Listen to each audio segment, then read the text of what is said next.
Do you think you can play games with me? Brad growled, knuckles cracking so loud you'd think he was about to break something. But honestly, the only thing about to break was his ego. You really believe that whole silent new girl routine is going to work here at Lincoln High? Emily just looked up, calm as ever, and there was something in her eyes that, for a split second, made everyone watching forget how to breathe. A flicker of cold steel, not fear. I'm not playing, Brad. Her voice was so steady it made his mockery sound childish. I was just hoping you wouldn't force me to show who I really am. Who are you exactly? He tried to keep up the act, not realizing that in 5 minutes, he'd be eating gravel while the whole school whispered her name for the rest of the year. Yeah, you might want to stick around. The fun part's coming up, and I promise you don't want to blink. So, let me back up a sec. It all started on a drizzly Monday morning in Maplewood, Ohio, right outside Lincoln High. 16-year-old Emily Harris, that's me, just for the record, stepped into my new school with about as much confidence as a cat in a room full of rocking chairs. Mom had landed a job at the hospital, which meant this was our 4th move in 3 years. I figured if I kept my head down, didn't draw attention, maybe, just maybe, I could blend in for once. To the world, I looked like every other kid. 5'2", plain ponytail, nondescript hoodie, jeans, pretty much designed by the Don't Notice Me committee. Nobody knew that underneath that boring exterior, I was Michigan's reigning junior MMA state champ for years running. My left hook? Let's just say it wasn't for show. But Mom made me promise. New town, new start, no fighting, no showing off, just try to be normal. Easy for her to say, right? In Detroit, being strong meant people respected you, or at least left you alone.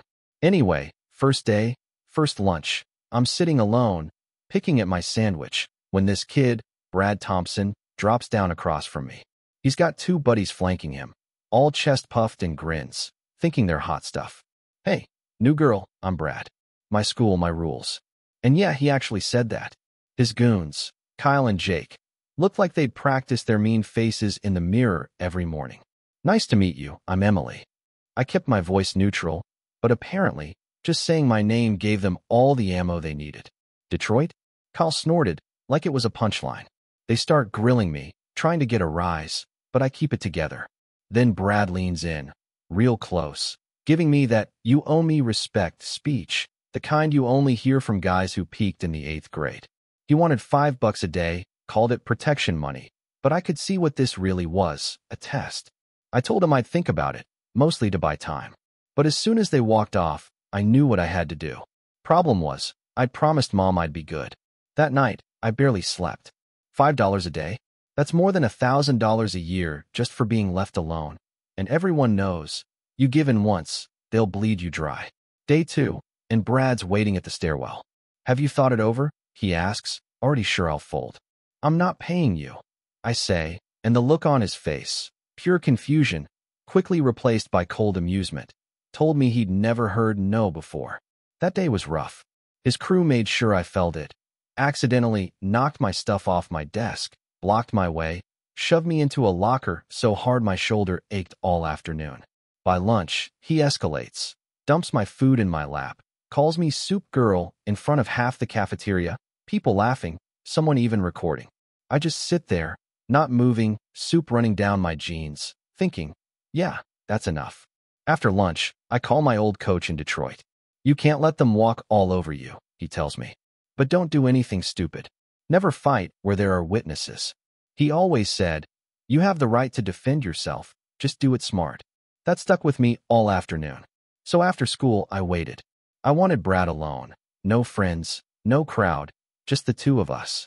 When he finally came out to the parking lot after practice, he spotted me and smirked, still riding high from his earlier victory. I told him we needed to settle this, one-on-one. He laughed in my face, but I stayed calm. If you win, I'll pay double. If I win, you leave me alone and apologize in public. He couldn't say no, not in front of his own pride. The fight? Let's just say it was over before it started. He was bigger, stronger, and completely unprepared for someone who knew what she was doing. He swung wild. I stepped aside, landed a punch in his solar plexus that took all the wind out of him. He went down, gasping for breath, and I crouched down so he could hear every word. First rule of fighting, Brad, never underestimate your opponent. The look on his face? Priceless. Next morning, Brad walks up to me in the hallway, everyone watching, and says, "I'm sorry, Emily. I was a jerk." I just nodded. From then on, nobody bothered me. In fact, Brad and his buddies started shutting down other bullies. But the real twist? The popular girl started talking to me. Jessica, queen of the cheer squad, came up after class. "Is it true you can fight? Because we need help." Turns out, a bunch of older boys from another school were hassling her and her friends after school, and the teachers wouldn't do anything. They needed someone who could stand up to them. So I went with them to the bus stop that afternoon.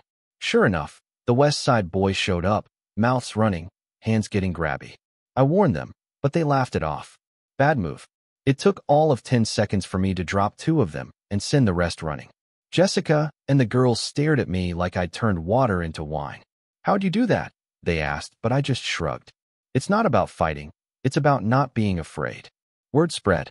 Pretty soon, kids from all grades were coming up to me, asking if I could teach them something, anything, to help them defend themselves. So I started a little self-defense class after school, first in the gym, then out on the field when too many kids showed up for the mats. The principal heard about it and called me into his office. Instead of shutting me down, he smiled and said, "Emily, you're exactly what this school needed." A couple months went by. Things got better, but then, because life loves to throw curveballs, that West Side bully, Travis, got arrested for something much worse. His rich dad tried to blame it all on me, dragging my name through the mud, saying my attack at the bus stop turned Travis into a criminal. Suddenly, everyone's talking. Local news, social media. Half the town thinks I'm a hero, the other half thinks I'm a menace. The trial was a circus. Travis's lawyer tried to make me out as some unhinged, violent girl. But then Jessica and her friends took the stand. They told the truth, and so did I. I wasn't ashamed of what I did, and I didn't sugarcoat it. When the verdict came back, not guilty, I felt this weight I didn't even know I was carrying just disappear. My classmates cheered. My mom cried. The principal shook my hand. That should have been the end, right? But the best part was, the school didn't go back to normal, it got better. Self-defense became part of PE. Kids looked out for each other. The real lesson? Once you show people it's okay to be strong and kind, they step up. One day, Brad, the former big man on campus, stopped me after practice. "I just wanted to say thanks for knocking sense into me. I might have turned out real different if you hadn't." I laughed and told him, "We all need someone to call us out sometimes." He nodded. "If you ever need backup, I'm there." Wild, right? 2 months earlier, I was just the soup girl. Now I was a leader. Before graduation, I got called up on stage. The mayor handed me an award for courage and community service. Cameras flashed, and I felt proud. Not for the medal, but for what it meant. Not about fighting, not really. It was about having the guts to be yourself, even when everyone else thinks you should hide. Last day of school, as we tossed our caps in the air, Jessica hugged me and whispered, "You changed everything, you know." Maybe, but the truth is, it changed me, too. I learned that hiding doesn't keep you safe, it just keeps you small. My real strength? It wasn't my left hook or chokehold. It was refusing to let fear write my story.